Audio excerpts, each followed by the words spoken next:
Hi అండి, welcome to tasty kitchens. Today recipe వచ్చేసి వంకాయ టమాటా పచ్చడి తయారీ విధానం చూద్దాం. స్టవ్ మీద కడాయి పెట్టి కొద్దిగా ఆయిల్ వేసి ఇప్పుడు ఇందులో కొద్దిగా జీలకర్ర, కొద్దిగా ధనియాలు వేసి కొంచెం ఫ్రై చేసుకోవాలండి. ఇవి ఫ్రై అయిన తర్వాత ఇప్పుడు కట్ చేసి పెట్టుకున్న కొద్దిగా పచ్చిమిర్చి, 2 టమాటాలు, కొద్దిగా కొత్తిమీర వేసి మూత పెట్టి మగ్గించుకోవాలండి. ఇవి మగ్గేంత వరకు మధ్య మధ్యలో కలుపుతూ ఫ్రై చేయాలండి. బాగా టమోటాలు అనేవి బాగా మగ్గిపోవాలి.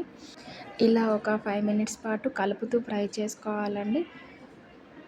ఇప్పుడు బాగా ఫ్రై అయిన ముక్కలన్నీ ఒక మిక్సీ జార్లో తీసుకొని ఇప్పుడు అదే పాన్లో కట్ చేసి పెట్టుకున్న వంకాయలు వేసుకోవాలండి. కొద్దిగా ఆయిల్ వేసి ఇప్పుడు అందులోనే కొద్దిగా కొత్తిమీర అండ్ కొద్దిగా పసుపు కూడా యాడ్ చేసుకోవాలండి కలర్ కోసం. ఇవి బాగా ఫ్రై అయ్యేంత వరకు కలుపుకుంటూ ఫ్రై చేసుకోవాలండి. ఇది ఫ్రై అవ్వడానికి ఒక 5 మినిట్స్ టైం పడుతుంది.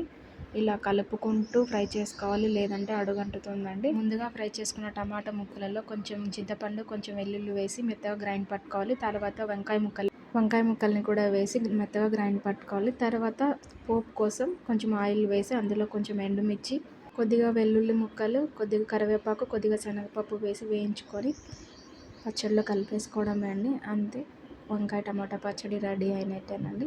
Thanks for watching.